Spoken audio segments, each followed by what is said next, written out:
Al final ya del estudio del libro de Primera de Pedro, amén. Vamos a estar a partir del capítulo 3, versículo 18,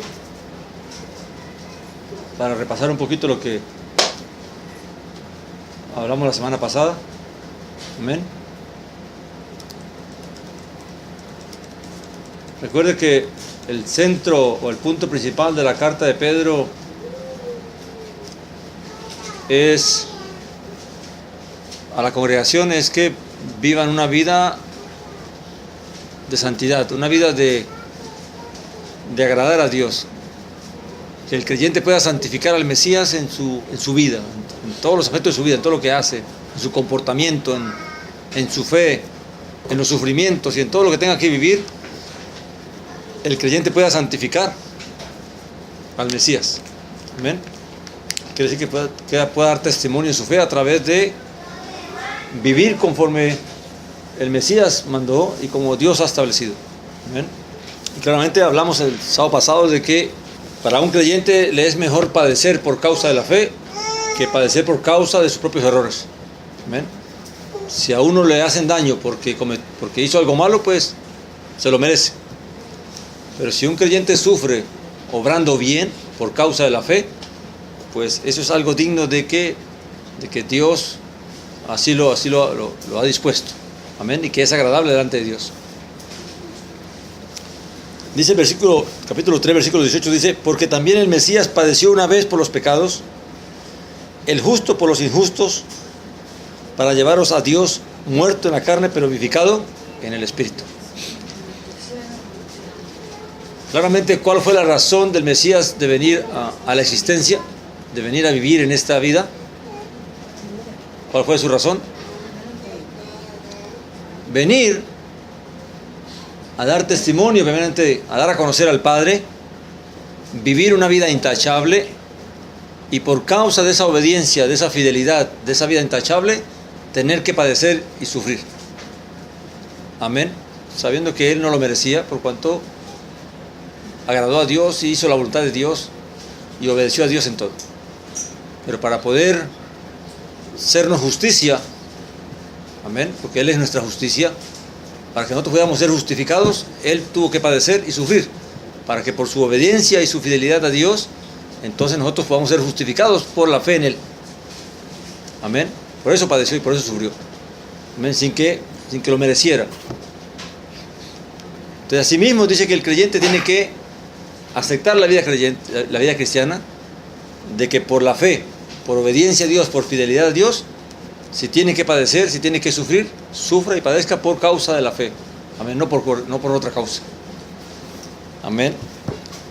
Y en esa misma idea dice aquí el versículo 19, en el cual, o sea, hablando del Mesías ya resucitado, dice, en el Espíritu vivificado, dice, fue a predicar a los espíritus encarcelados, no dice a las almas encarceladas, sino a los espíritus encarcelados. Claramente no hace referencia a personas, a seres humanos, amén, sino que hace referencia a aquellos que perdieron su dignidad, a los ángeles, amén. Y claramente después dice que en un tiempo desobedecieron, cuando esperaba la paciencia de Dios en los días de Noé, mientras se preparaba el arca, en el cual unos pocos, es decir, 8 personas, fueron salvadas a través del agua. Y mucha gente toma esto como lo interpretan como que Él fue al infierno a predicarle a las almas que no obedecieron en aquel tiempo. Pero claramente sabemos que ninguna alma está encarcelada. Todas las almas están en los sepulcros, amén. Mientras que la Biblia da testimonio que los que han sido encarcelados fueron ¿quiénes? Los ángeles que cayeron, que perdieron su dignidad en el aspecto en que lo narra el libro de Génesis en el capítulo 6, amén. Y no está hablando de todos los ángeles caídos. Hay ángeles caídos que hoy en día están libres. El adversario, Satán, el Hasatán, fue un ángel y está libre, no está encarcelado, porque él no perdió su dignidad, sino que pecó porque se rebeló contra Dios. Entonces hay un montón de ángeles que cayeron con él, que su pecado fue la rebelión contra Dios, quisieron ser igual a Dios, mientras que los ángeles que pecaron los que cayeron en la narración de Génesis, capítulo 6, pecaron fue porque se rebajaron a tener contacto con el ser humano, no porque se rebelaron contra Dios. Entonces, esos ángeles fueron, recuerden que la Biblia dice que los creyentes habrán de juzgar a ¿quiénes? A los ángeles. ¿Amén? ¿A qué ángeles? A aquellos que están encarcelados. Amén. Claramente esa doctrina del credo de que el Señor bajó a los infiernos y predicó no es conforme a la palabra. Amén. Hablando de la forma como se salvó Noé y sus hijos y sus nueras, dice que el bautismo que hoy se practica corresponde a eso, que así como Noé fue salvado por el agua, así también hoy en día el creyente es salvado a través del bautismo. Amén. Dice, no por remoción de la inmundicia de la carne, sino como respuesta de una buena conciencia hacia Dios por medio de la resurrección de Yeshua, el Mesías. Claramente el bautismo no nos libera a nosotros de esta carne. Amén. Pero sí nos concede una liberación para que podamos vivir una vida agradable delante de Dios que antes no se podía vivir. Amén. Pero que ahora liberados del... ¿Qué es lo que ocurre en el bautismo? ¿Cuál es la mayor liberación que existe en el bautismo? Que el hombre es libertado a través del bautismo, a través de la muerte en el agua. El hombre es liberado del poder del mal que lo domina, del poder del pecado que lo domina, que el viejo hombre, o sea, la inclinación al mal, es crucificada con el Mesías allá en el madero. Amén. Entonces, claramente el bautismo es necesario para todo el proceso de lo que es empezar la nueva vida en Dios. Y hablando del Mesías, dice que quien habiendo ascendido al cielo está a la diestra de Dios, habiéndosele sometido ángeles, autoridades y poderes, potestades. Amén. Claramente allí se narra de la resurrección del Mesías, que dijimos que ¿cuál es la razón de que el Mesías esté vivo? Porque Dios le concedió el levantarlo de los muertos por el poder del Espíritu Santo, para dar testimonio de que esa es una herencia, es una bendición que se le dará a todo aquel que crea, que confíe, que obedezca y que haga la voluntad de Dios. Amén. Uno quiere tener la certeza, la seguridad de que habrá resurrección, solamente hay que mirar hacia el cielo y saber que el Mesías está a la diestra del Altísimo. Amén. Y que pronto ha de venir. Capítulo 4 dice: puesto que el Mesías padeció en la carne, vosotros también armaos con el mismo pensamiento. El que padeció en la carne terminó con el pecado. Realmente todos fuimos liberados a través del bautismo por el sacrificio del Mesías. Amén. Dice, pero ¿para qué es que somos libertados por Dios? Dice, para no vivir ya el tiempo restante en la carne, en las pasiones de los hombres, sino en la voluntad de Dios. ¿Para qué Dios nos libertó? ¿Para qué Dios nos perdonó todos nuestros pecados? ¿Para qué nos liberó del poder del pecado? ¿Para qué nos dio el Espíritu Santo? ¿Para que vivamos igual como vivíamos antes? No. Amén. Y es aquí donde hay una mala interpretación de la fe. La gente viene a las congregaciones o hace confesión de fe, que dicen creer en Jesús o en Yeshua, pero no entienden realmente qué es lo que están recibiendo a través de esa confesión. Como si la confesión solo nos fuera a salvar. Amén. Claramente lo que salva es el hecho de que Dios nos libera del pecado para que no volvamos a pecar y vivamos una vida agradable delante de Él. Y el poder del Espíritu es para eso. El ser humano no puede obedecer a Dios. El ser humano no puede vencer las debilidades y flaquezas a menos que tenga el poder del Espíritu Santo. Sin el poder del Espíritu Santo nadie puede vivir esta vida. Amén. Dice, porque el tiempo pasado basta para haber hecho la voluntad de los gentiles. ¿Cuál es la voluntad de los gentiles? O de los extranjeros, de los extraños. Hacer su propia voluntad. Vivir conforme a la carne, vivir conforme al mundo, vivir conforme a los deseos y las pasiones de los seres humanos. Dice, pero para el creyente que ha pasado de muerte a vida, pues que baste ya de lo que hizo. Basta ya de lo que bebimos, de lo que hicimos, de lo que no hicimos.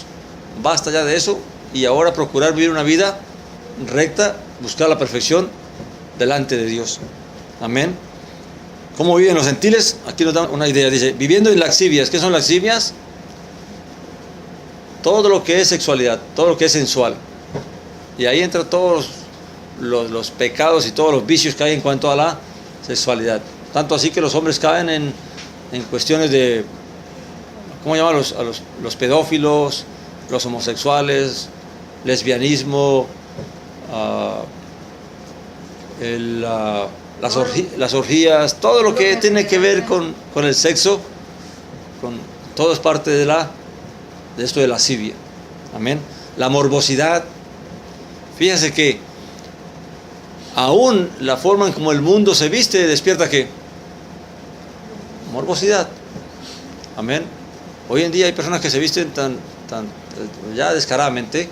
¿Y para qué se visten así? Simplemente para despertar miradas, para despertar deseos. Amén. Que es parte de la lascivia. Amén. Usted no ve que la mayoría hoy en día de todas las cosas llevan a una mujer al lado ahí, o semidesnuda, o mostrando su cuerpo, lo que sea. ¿Qué tiene que ver vender un carro o vender un producto con una mujer que está ahí semidesnuda? Todo es parte de este mundo. Dice, en concupiscencia. ¿Qué es la concupiscencia? El deseo que surge dentro de cada persona. Cómo uno alimenta un deseo. Amén. Cómo uno se deja llevar a sentir el deseo de querer complacer ese deseo. Amén. En embriagueces, ya la mayoría pasamos por ahí. Amén. En desenfrenos, quiere decir que el hombre pierde el control en muchas cosas. Y en orgías y en idolatrías abominables. Hoy esto de la idolatría hoy en día casi no se ve.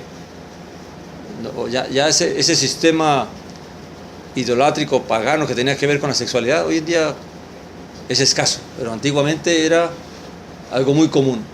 Se hacían templos y hombres y mujeres se dedicaban al servicio de sus dioses para tener relaciones sexuales con las personas. Era parte del culto a esos dioses. Amén. Y si le digo, había cosas peores que eso. Amén. Había dioses que la mayor ofrenda que le podían hacer era que la persona defecara delante de ellos. Así hay cosas horribles. Amén. Entonces, por eso dice que idolatrías ¿qué? Abominables. O sea, idolatrías que adorar un ídolo ya es malo, pero irse a cosas que van más allá de lo normal, amén, es peor. Dice, en lo cual se extrañan de que no corráis con ellos al mismo exceso de disolución, insultándoos. ¿Qué pasa cuando uno estaba acostumbrado a reunirse con su familia, con sus amigos, a tomarse sus cervecitas, a hacer su asado, a hablar bobadas, a hablar hasta cosas de cosas de laxivia también, porque muchos hombres tienen ese tipo de temas, ¿verdad? ¿Y qué pasa cuando ya uno comenzó a decir, ¿sabe qué? No, yo eso no, ya eso no le jalo, yo eso no voy con usted a eso? ¿Qué pasó con todos nuestros amigos cuando empezamos a tomar esa actitud de apartarnos? Pues empezaron a burlarse de nosotros, a vernos como y a criticarnos, amén. Y algunos hasta nos insultaron, amén. Pero ¿por qué? Porque ya uno no corría a hacer lo mismo, ya uno no corría a participar de lo que participábamos antes, amén. Ya hoy no participamos. ¿Cuántos extrañan a nuestros familiares cuando ya no partimos de tanto chisme y tanto cuento que se inventa por ahí? Y no sabe que dejamos ese tema para otro día. Y empiezan a ver a uno como que, que se cree muy santo o qué. Pero es parte de eso, parte del proceso de que ellos no entienden por qué se hace lo que se hace, amén. Y esta es la realidad. Dice, ellos darán cuenta al que está preparado para juzgar a los vivos y a los muertos. ¿Quién es ese? El Mesías. Amén. O sea, recuerde que la Biblia dice que de toda palabra necia que hablan los hombres darán cuenta delante de Dios. Entonces, todos esos temas que a veces se charlan en esos grupitos, de todo eso, toda esa necedad, de todo se dará cuenta, amén. Del rechazo, de la burla que se hace de las cosas de Dios. Hay chistes grotescos en cuanto a la fe. Dice, porque para esto fue proclamado el Evangelio, también a los muertos, a fin de que fueran juzgados según los hombres en cuanto a la carne, pero que vivan según Dios en cuanto al Espíritu. ¿A qué muertos se está refiriendo? A todos los que estábamos muertos por el pecado. Por eso Pablo dice en Efesios, a vosotros que antes estabas muertos en vuestros delitos y pecados. Para eso se habló la palabra. ¿Quién se le da la palabra? A todos que están muertos en delitos y pecados. ¿Para qué? Para que vivan. O sea, ¿cuál es el fin de la predicación del mensaje de la salvación? Que el ser humano viva, que salga de ese estado de condenación y pueda entonces realmente vivir una vida diferente, de transformación, de renovación. Amén. Y que alcance sobre todas las cosas la vida, porque todo lo que ofrece Dios es vida, no muerte. Dice, pero el fin de todas las cosas, dice aquí a la carne, pero dice, según los hombres en cuanto a la carne, pero que vivan según Dios en cuanto al Espíritu. Aquí está hablando de que claramente todo aquel que es creyente recibe la dirección y la guianza del Espíritu Santo y debe vivir conforme a esa guianza, conforme a esa dirección. Dice, pero el fin de todas las cosas está cerca. Sé pues sobrios y vigilantes en las oraciones, teniendo ante todo ferviente y constante amor entre vosotros, porque el amor cubre multitud de pecados. Esta mañana hablamos de los salmos de que donde hay armonía, donde hay amor, donde hay unidad, pues allí hay bendición y hay vida eterna. Amén. Ahora es interesante que Pedro dice que el fin de todas las cosas está cerca. Recuerden que los apóstoles tampoco sabían cuándo era que iba a venir el Mesías. Amén. Y tal vez esperaban y pensaban que iba a venir también en sus tiempos, en sus días. Amén. Y por eso siempre decimos lo mismo. Cada generación va diciendo, el fin está pronto. Pero cuánto pronto está, no lo sabemos. Amén. Lo que sí sabemos es que cada generación que pasa está más cerca. Amén. Y aquí hay consejos para todos nosotros. Dice, sé hospitalarios los unos para con los otros sin murmuración. Claramente, antiguamente el proceso de peregrinación era mucho más activo que hoy en día. Hoy en día la gente casi no se mueve mucho por cuestión del Evangelio. Pero antiguamente había mucha gente que se dedicaba a llevarle el mensaje a varios lugares y era necesario que la iglesia, la congregación los hospedara, que los hermanos ayudaran a estas personas para que siguieran su tarea, su oficio, amén, su llamado. Dice, cada uno según el don que recibió, ministrelo a los otros como buenos administradores de la multiforme gracia de Dios. Claramente no todos los creyentes reciben el mismo don. Cada creyente recibe un don de acuerdo a como Dios se lo concede. Pero ¿qué es lo que Dios le pide? ¿Qué significa que lo ministre? Que lo practique, que lo sirva. Que use ese don para servir. ¿A quién? A la congregación, a los santos. Amén. Pues que el don de fe, pues conforme a la fe. El que reparte con benevolencia. Y así una cantidad de dones que ya en otros libros hemos hablado sobre eso. Amén. Dice, a los otros como buenos administradores de la multiforme gracia de Dios. O sea, ¿para qué Dios me da un don? Para que yo sirva y de esa manera yo administro la gracia de Dios. Amén, a través de lo que Dios me ha dado. Porque no es mío, sino que es de ¿quién? Es de Dios. O sea que esa riqueza que Dios da a los hombres es para que se administre. Amén. Es como cuando a ti te entregan un negocio y tú tienes que administrarlo, pero no es tuyo. Así es el don, así es la gracia. Dios te lo da o nos lo da para que lo usemos para servir a otros. Dice, si alguno habla, ¿cómo debe hablar?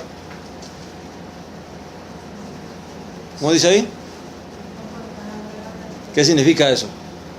Conforme a lo que Dios habló, conforme a lo que Dios ha revelado. No se ponga a inventar, no se ponga a decir cosas que usted realmente no puede comprobar. Sino conforme a lo que está escrito, conforme a lo que está dicho, conforme a lo que está revelado, así debemos hablar. Amén. Si alguno ministre ¿cómo? ¿Cómo dice? Conforme a la virtud del poder que Dios da. O sea, si te dio el Dios el don de fe, pues practica la fe. Si te da el don de dar, pues practica el dar. Si te da el don de hacer milagros, pues haz milagros. Amén. Y así cada quien conforme a lo que Dios le ha concedido. Dice, para que en todo sea Dios glorificado por medio de Jesús el Mesías, a quien pertenecen la gloria y el poder por los siglos de los siglos. Amén. ¿A quién pertenecen la gloria y el poder por los siglos de los siglos? ¿A quién? ¿Seguro? ¿A quién? Al Padre. Fíjate lo que dice allí. Lea bien el texto. Dice, para que en todo sea ¿quién? O sea, Dios, ¿verdad? El Padre, glorificado. ¿Por medio de quién? De su Mesías. Dice, a quien pertenece la gloria y el poder por los siglos de los siglos. Amén. ¿A quién pertenece la gloria y el poder? Al Padre. Amén. Entonces, a Él es que pertenece todo. Y a Él se le glorifica por medio de quién? De Jesús a Él, Mesías.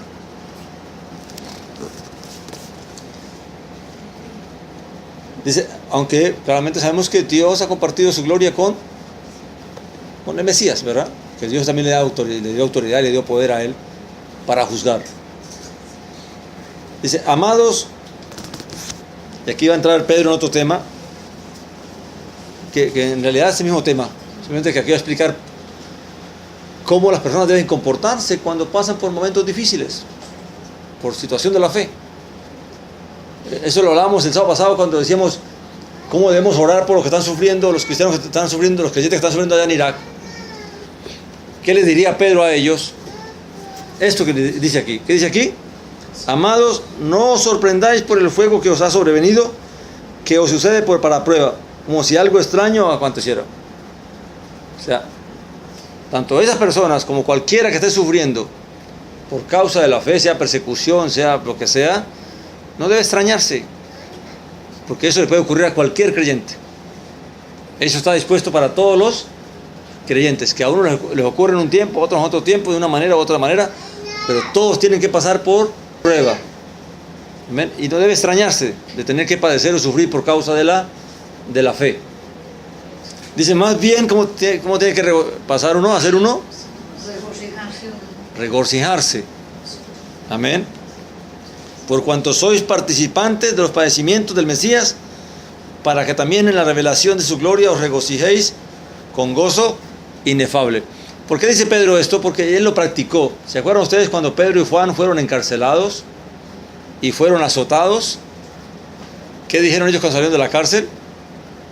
Gracias te damos, oh Dios, por permitirnos poder participar de los sufrimientos del Mesías. Amén. Por eso ahora él con autoridad puede decirle a la gente que está sufriendo, oye, ¿por qué te quejas? ¿Por qué te afanas? ¿Por qué te sorprendes? Como que si... Claro que hoy en día, Dios nos guarde, mi hermano, pero si hoy en día viniera sufrimiento y aflicción a los cristianos, vamos a decir, no, pero si somos hijos de Dios, ¿por qué nos pasa esto a nosotros? No estamos llamados a sufrir, sino a ser bendecidos. Amén. Y claramente que mucha gente se va a sorprender cuando vengan los tiempos difíciles. Amén, porque no se les ha enseñado que esto le puede pasar a cualquier creyente y que está para todos los creyentes. Amén.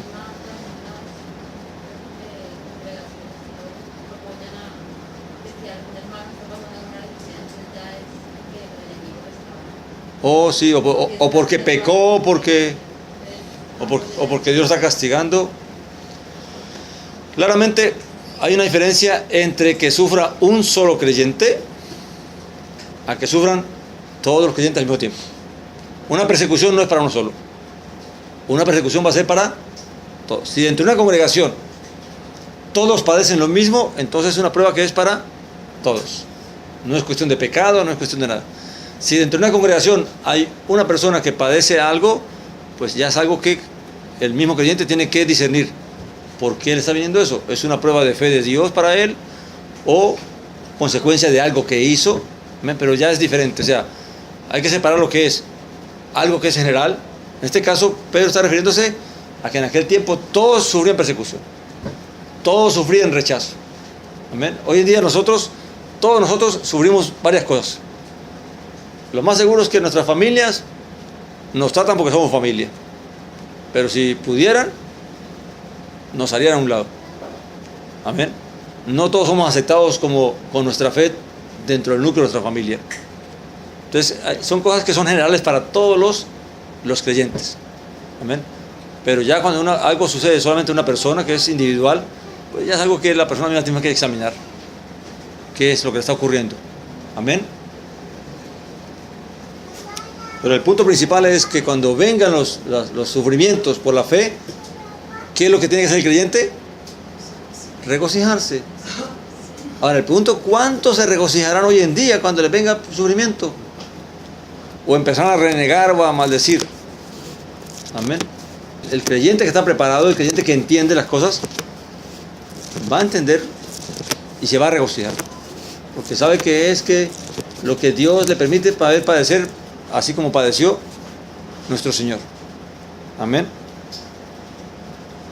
Dice, si sois insultados por el nombre del Mesías, ¿sois qué? Dichosos. O sea, cuando te insulten porque tienes fe, porque crees, ¿qué tienes que hacer? ¿Ponerte a llorar?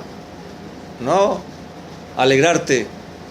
Amén, porque es parte de lo que Dios se agrada, parte de lo que Dios quiere, es la voluntad de Dios. Amén. Dice, porque el Espíritu de gloria y de Dios reposa sobre... ¿Cómo, hermana? Que nos olvide ese momento que no hay. Amén.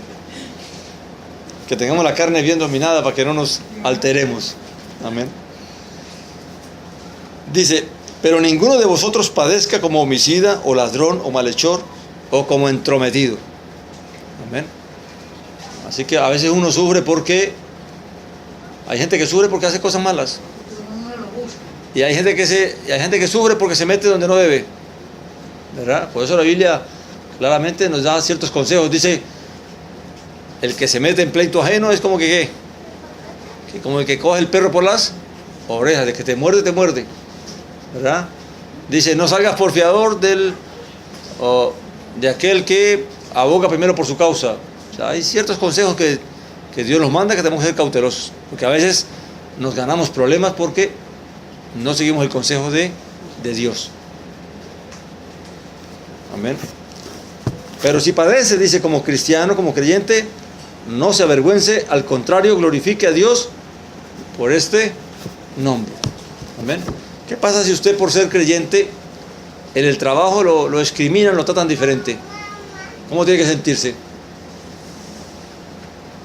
Regocíjese, porque no es porque usted sea un mal trabajador, no es porque usted está haciendo mal, es por cuestión de la fe. Ahora, si usted lo rechazan o lo maltratan dentro de un trabajo porque es mal trabajador, pues se lo ganó, se lo merece. Dice, porque es tiempo de que el juicio comience por la casa de Dios, y si primero por nosotros, ¿cuál será el fin de los que no obedecen al Evangelio de Dios? ¿Amén? O sea, Dios claramente va a dar testimonio de que somos sus hijos. ¿De qué manera? Poniéndonos a prueba, para que por la prueba se demuestre que somos creyentes. Amén. Porque si no fuera así, entonces, ¿cuál sería el fin de aquellos que no creen? Amén. Dice, y si el justo con dificultad se salva, ¿en dónde aparecerá el impío y el pecador? Realmente Pedro reconoce que ser creyente no es cosa fácil. Amén. La lucha no es fácil, pero que se puede. Y se puede porque Dios la hace posible. Recuerde que Pedro cometió muchos errores, pero Dios lo sostuvo en todos ellos. Amén. Por tanto, dice, también los que padecen según la voluntad de Dios, haciendo el bien, encomienden sus almas al fiel Creador. ¿Usted no se ha preguntado por qué en las iglesias no se estudia la Biblia así como estudiamos nosotros?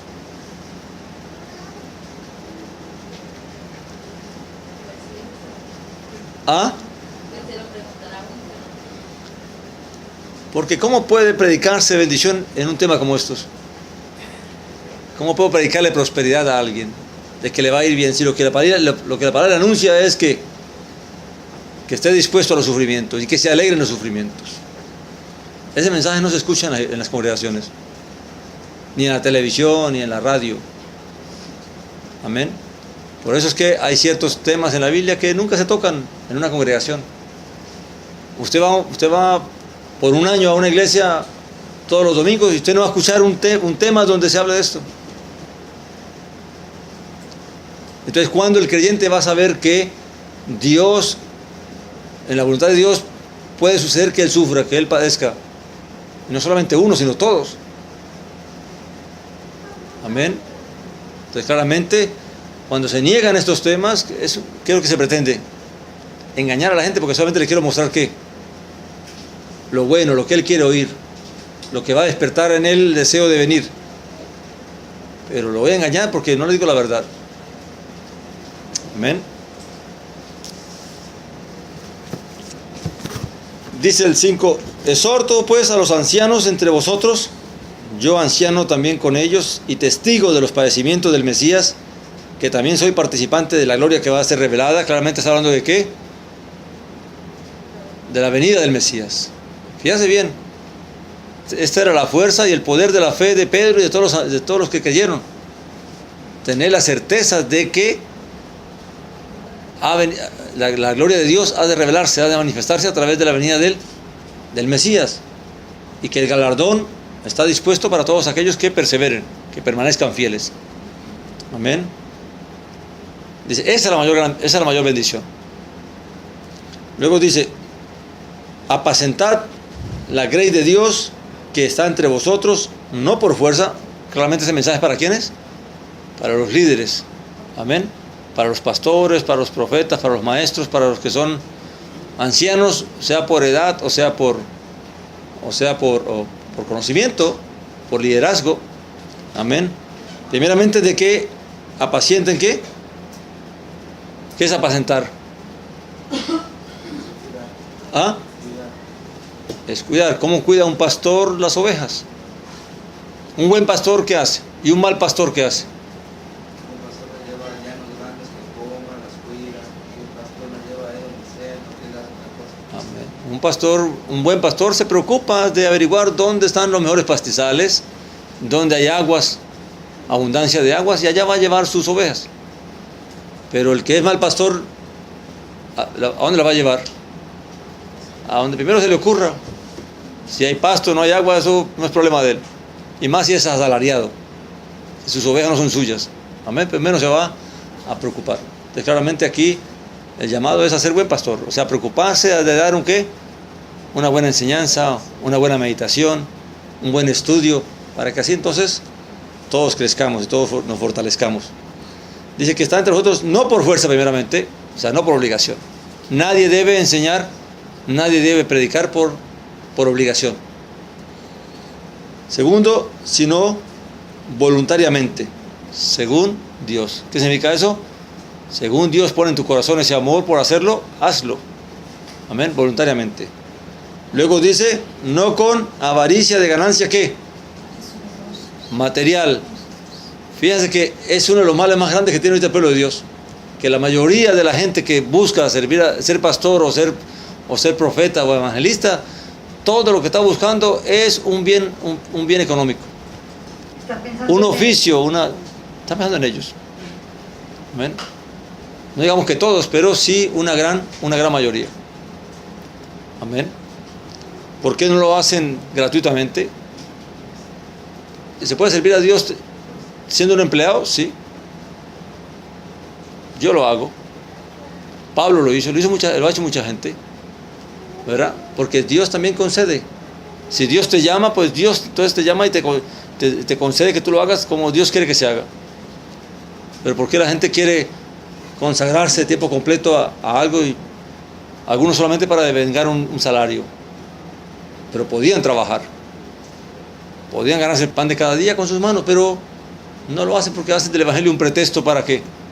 Para proveerse. Otros buscan solamente una posición, un renombre. Amén. Y así tristemente, no todos, pero sí hay muchos. Amén. Claro que sí, por eso digo, no son todos los que predican por avaricia, por codicia o por lo que sea, por ambición. Hay gente que lo hace de corazón. Amén. Pero ¿cuál es el consejo aquí? que si tú sientes hacerlo, entiendas cómo lo debes hacer, qué es lo que Dios quiere que tú hagas. Amén. Para eso estudiamos esto, para que si alguno aquí siente el llamado de Dios para enseñar la palabra, para predicar la verdad, entienda que no debe buscar en este servicio un beneficio económico, sino más bien el poder servir a Dios. Amén. Por eso que cada quien conforme al don que Dios le da. Hay momentos en que sí hay que reconocer que hay momentos en que el llamado exige entrega completa y la congregación debe ayudar. Pero eso se va discerniendo, se va viendo. Amén. ¿Cuándo llega ese punto? Dice, segundo es, no con avaricia de ganancia material, sino de buena voluntad, no enseñoreándoos de la gran heredad, sino siendo ejemplos de la grey.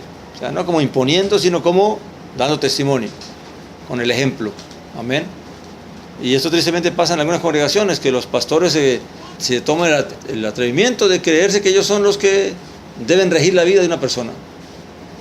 Amén. No, yo soy llamado a enseñar. Cada quien decide cómo quiere vivir.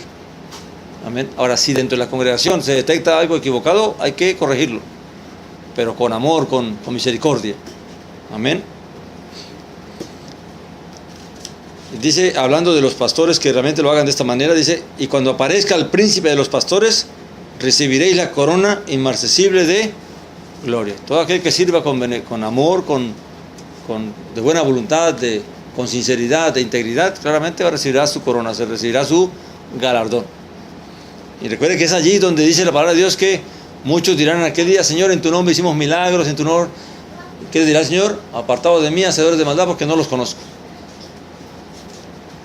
Igualmente a los jóvenes, dice, estad sujetos a los ancianos, y todos vosotros revestidos de humildad los unos para con los otros, porque Dios resiste ¿a quién? A los soberbios y da gracia a los humildes. Claramente en esto hay que aprender a someterse según Dios establece las cosas. Amén. Y hay que discernir también las cosas. Y no dejársenos llevar por la carne, porque hay muchas veces uno es rebelde, no porque tenga razón, sino porque a veces uno es soberbio, a veces uno tiene luchas con la carne y se deja llevar por eso. Sed humillados, dice, pues bajo la poderosa mano de Dios, para que os exalte a su tiempo. Claramente todos tenemos que aprender a someternos debajo de Dios, a obedecer a Dios, aunque me guste, aunque no me guste, aunque en la carne lucho con esto, pero tengo que dominar la carne, que tengo que someter mi carne hasta que se someta a la voluntad de Dios. Amén. Recuerde que esto es una tarea que cada uno tiene. Esto de ser creyente, de buscar la perfección, no es algo que ocurre de la noche a la mañana, es un proceso. Y es un proceso que ocurre cuando empezamos a mirar para dónde. Adentro, primeramente mis defectos, mis errores, mis faltas. Y luego entonces, si es que me alcanza la vida, de dejar mirar para adentro, a ver si puedo mirar para afuera un poquito. Amén. Que lo más seguro es que el tiempo no nos alcance para eso, para juzgar a otro, para criticar a otro.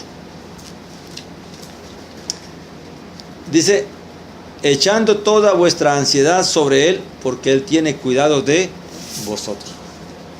¿Dios prueba? Sí. ¿Dios ha establecido que los creyentes sean probados en sufrimiento y aflicciones? Sí. Pero Dios también cuida de su pueblo. Dios también cuida de su grey. Es Dios el que provee a su pueblo lo que realmente necesita. Y eso es una promesa de Dios. Amén. Nadie de que busca a Dios y sirve a Dios carecerá de lo necesario. Porque es Dios el que proveerá. Es Dios el que lo sustentará. Amén. No está diciendo que Dios nos está llamando para que seamos ricos. Habrá a quien Dios le permita ser rico, pero no es la bendición, no es la promesa. Amén. Sed sobrios, dice.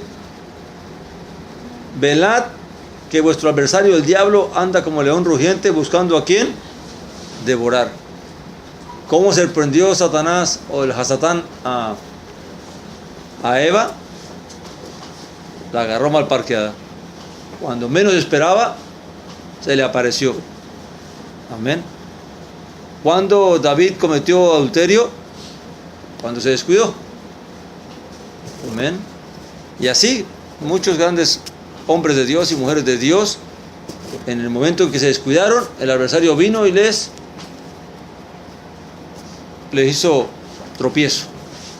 Amén. Porque una mente que no está concentrada, no está ocupada en algo, es una mente que es terreno fértil para cualquier cosa. ¿Dónde es que surgen todos los pensamientos y los deseos? Cuando nuestra mente se aparta de Dios y empieza a enfocarse en cuestiones del mundo y de la carne y de la materia y de lo terrenal. Amén. Pues dice, cuando aquí dice sobrio, ¿qué quiere decir? ¿Qué significa ser sobrio? Despierto, ¿qué? Ser sobrio tiene que ver con ¿qué pasa cuando usted bebe alcohol? ¿Cuándo qué? Cuando se bebe alcohol, ¿qué pasa? ¿Por qué fue que Dios le prohibió a los sacerdotes beber alcohol antes de entrar al santuario? Porque el alcohol o el vino causa disolución en la persona. O sea, no le da la capacidad de poder discernir si lo que va a hacer es algo bueno o es malo. El ser sobrio significa no te bebas tanto del mundo y de la vida, porque cuando vayas a juzgar una cosa te puedes equivocar. El ser sobrio significa mantente despierto. Por eso Pablo decía, no bebáis tanto vino. Amén. En el vino hay embriaguez. O no seas dado tanto al vino. Pero también el vino se refiere a todo lo que es enseñanza del mundo, los deseos del mundo y todas esas cosas. Amén. Entonces, si una persona se mantiene muy, muy conectada con el mundo y absorbiendo lo que el mundo le tira cada día, mucho, claramente va a llegar un momento en que puede perder la capacidad de discernir entre qué es correcto o qué no es correcto. Amén. Por eso dice, el ser sobrio significa mantente separado de cualquier cosa que te cause problemas para discernir. Amén. Porque ¿qué es lo que usa Satanás? ¿Por dónde entra Satanás a mi vida? ¿Dónde? Por los ojos y los oídos. Así como la fe viene por el oído, la tentación también viene por el oído o por la vista. Amén. Por eso Pablo dice, andamos por fe y no por vista, porque la vista me puede confundir. Entonces eso significa que mucha televisión, mucha película, mucho video, mucha cosa del mundo también causa cierta disolución en uno. Amén. Yo estoy diciendo mucha, ¿ok? No que no veas. No estoy diciendo que no, ahora no veas televisión o no veas películas. Como Pablo dice, no bebas mucho vino. No estoy diciendo no bebas vino, sino que no bebas mucho. ¿Se entiende? No te pegues, no te esclavices de eso. Dice, resistirle pues firmes en la fe, sabiendo que los mismos padecimientos se van cumpliendo en vuestra hermandad en el mundo. ¿Cómo resisto a Satanás? ¿Cómo se puede resistir a Satanás? ¿Ah? A través de la fe. ¿Cómo resistió Jesús a Satanás? Con la palabra. La palabra. Cuando el mundo viene, o alguien viene y te dice algo, según el pensamiento, según la sabiduría del mundo, ¿cómo tú vas a responder? Con la palabra. ¿Ah? A ver, como dijo el Mesías, está escrito. Amén. Cuando dicen, ¿para qué confías en Dios? Mejor busca la manera de cómo salir adelante tú mismo y cosas así. ¿Qué le vas a responder? Porque pensamientos vienen todos los días, ideas vienen todos los días. El mundo, ¿cómo el mundo te enseña a ti? ¿Por qué cree usted que hay tantos cursos de autosuperación, tantos cursos de autoestima? ¿Qué busca eso? Levantar el ego del hombre. Decir al hombre, tú puedes tú mismo. Todo depende de ti. ¿Y qué le decimos a eso?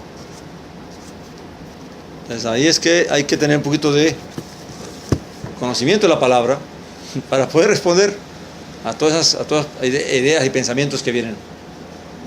Pastor, dice resistirlos firmes en la fe. O sea, porque usted una vez como que estábamos hablando hasta el domingo, como se ¿verdad?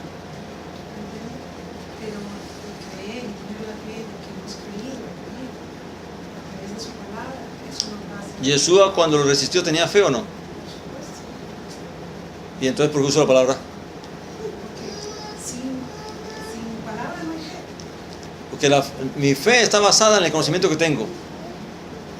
Pero es el conocimiento lo que me va a dar el escudo. Amén. La fe es solamente la fortaleza. Yo tengo la certeza de que lo que Dios dice es verdad. Por lo tanto, cuando el enemigo viene a traerme una idea, un pensamiento, ¿con qué le respondo? No, Dios dice tal cosa. Pero en ese que Dios dice tal cosa está mi fe. Yo te respondo con eso porque yo sé que creo a esto y no a lo que tú me dices. Amén. Entonces, claramente hay que tener conocimiento, porque si no tengo conocimiento, puedo tener fe. Pero si mi fe solamente está basada en un poquito de conocimiento y vienen cosas que yo no conozco, ¿qué va a pasar? Realmente van a causar duda. Porque yo no sé si lo que me están diciendo es conforme a la palabra o no. Entonces, el conocimiento es lo que me da la capacidad de discernir si eso que viene a mi vida es bueno o es malo, si es verdad o no es verdad. Y una vez que yo conozco y yo discierno eso por la palabra, pues por mi propia fe que creo, le respondo con la palabra. ¿Qué es lo que hizo el Mesías? Amén. Fíjate que cada tentación que le dio, la misma Eva se pudo defender con la palabra. ¿Pero por qué no usó la palabra? Por lo tanto, Eva se dejó llevar por el deseo, o le pudo más el deseo. Lo que sí sabemos que la Biblia dice que Eva dejó que la codicia se apoderara de ella y deseó comer del árbol. No solamente comer del árbol, sino de adquirir el conocimiento de bien y mal. Ella quiso ser como Dios. Amén. Y eso fue lo que lo llevó a pecar.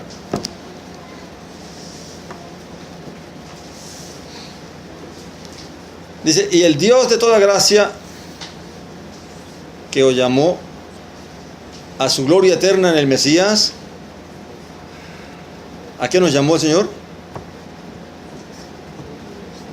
¿A qué nos llamó a nosotros todos los creyentes? A la gloria eterna, ¿en quién?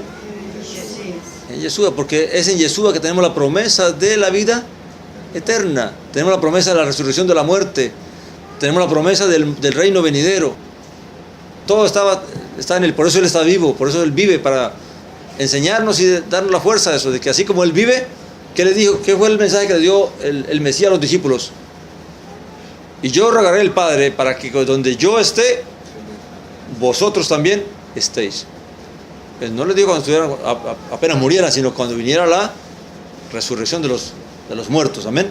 Que ellos también fueran levantados y estuvieran donde Él estaba. Amén. Claramente, este es el énfasis más grande del mensaje. Todo el mensaje del Evangelio es que el hombre entienda de que Dios le ofrece la oportunidad de la vida. Vamos a decir, pero yo estoy vivo. Sí, pero vas a morir. Y no tienes seguridad de que después vas a vivir. Mientras que el que cree y obedece, Dios le va poniendo la certeza y la fe de que va a volver a vivir. Dice, y el Dios de toda gracia, que os llamó a su gloria eterna en el Mesías, después que padezcáis un poco de tiempo, Él mismo, ¿quién? Dios, os perfeccionará, afirmará, fortalecerá, establecerá. Él, dice, a Él sea la soberanía por los siglos. Amén. Claramente recuerde, ¿a quién está refiriendo? Al Padre, porque al primero que nombra es a Dios. Y después dice, por medio de Él, el Mesías. Pero a quien se está dando la gloria y la alabanza es a Dios. Y aquí termina la carta. Lo demás es un saludo, es una despedida. Cuando Pedro cierra hablando de que a Él sea la gloria y la alabanza y todo esto, claramente dice, cierra el mensaje. ¿Cuál es el propósito de que tú padezcas por causa de la fe? Que tú soportes las aflicciones y los sufrimientos por causa de la fe, para que Dios sea, ¿qué? Glorificado. Cuando un creyente sufre y padece una aflicción o un sufrimiento por causa de la fe, claramente está dando testimonio de que Dios es verdad, que Dios es verdadero, y por eso Él soporta eso. Y por eso Dios es glorificado, por eso Dios es exaltado. Pero claramente sabemos por la palabra de Dios que mucha gente apostatará de la fe. Mucha gente se dejarán vencer por los sufrimientos y las aflicciones y volverán atrás. o por las tentaciones y los deseos de la carne y del mundo y volverán atrás. Así que esto es una carrera que cada quien tiene que lucharla. Cada quien, la congregación es para fortalecernos, para ayudarnos, pero al final cada quien va a vivir su fe. Amén. Hoy estamos aquí un grupo, quiera Dios que todos perseveremos hasta el final, pero solamente Dios sabrá. Amén. Lo único es que cada quien tiene que entender que tiene que buscar a Dios para que lo ayude, para que lo socorra, para que lo fortalezca, de tal manera que podamos terminar la carrera. Amén. Porque el hecho de que yo estoy aquí sentado no quiere decir que eso me garantiza que yo voy a terminar. Si no busco a Dios, si no permanezco en Dios. Pablo mismo decía que por eso él golpeaba su cuerpo, no va a hacer que después de hacer un heraldo, una bandera, él mismo después fuera desechado. Fíjate bien, si lo dijo él, ¿cuánto más nosotros? Amén. Nadie puede creerse que porque está en cierto nivel en este tiempo, mañana va a estar así. Todo depende de Dios, que Dios nos tenga misericordia de nosotros y nos ayude a perseverar y a permanecer. Amén. ¿Algún comentario, mi hermano? ¿Alguna pregunta? Y aquí terminamos con la primera carta de Pedro. Así, mis hermanos, que un verdadero mensaje conlleva todo. No solamente hablar de bendiciones, pero también hay que hablar de todo lo que Dios manifestó, todo lo que Dios reveló, para que nadie se engañe. Para que mañana me diga, no venga alguien y diga, no, pero eso a mí eso no me lo dijeron. A mí eso no me lo enseñaron. Amén. Porque claramente hubiera sido ¿qué? Un engaño. Es triste, pero hay que repetirlo. La mayoría hoy de las preocupaciones de las iglesias es amontonar gente. Y por eso es que tanto se habla de bendición. Amén. Aún el mismo evangelismo que se hace no es correcto. Porque mucha gente confiesa a Jesús sin saber ni lo que está haciendo, ni por qué lo hace, ni para qué lo hace. Amén. Claramente la forma como lo predicaban los discípulos y los apóstoles era ¿qué? Hablar el mensaje, hablar la verdad y dejar que cada quien decidiera si creía o no creía. Porque cuando se deja a voluntad de la persona que creer o no creer, se sabe que es Dios el que va a hacer la obra. Que la palabra que uno habla va a penetrar en ese oído y que es Dios el que va a causar que esa palabra redarguya, convierta a la persona y decida entonces aceptar el pacto que Dios le ofrece. Amén. Pero cuando yo voy afuera y le ofrezco a la persona, venga que el Señor te puede curar, el Señor te quiere sanar, el Señor te quiere aliviar los problemas, el Señor te quiere solucionar los problemas, ¿qué le estoy ofreciendo? ¿Eso es lo que mandó a ofrecer el Mesías o Dios? Claramente no, lo estoy engañando. Solamente quiero que venga a la iglesia, que haga un montón en mi iglesia. Amén. Pero no es la verdad lo que estoy enseñando. Y al fin y al cabo, sabrá Dios cuántos se salvarán de todo ese montón. Amén. ¿Qué, mis hermanos? ¿Algún comentario? ¿Alguna pregunta? Amén.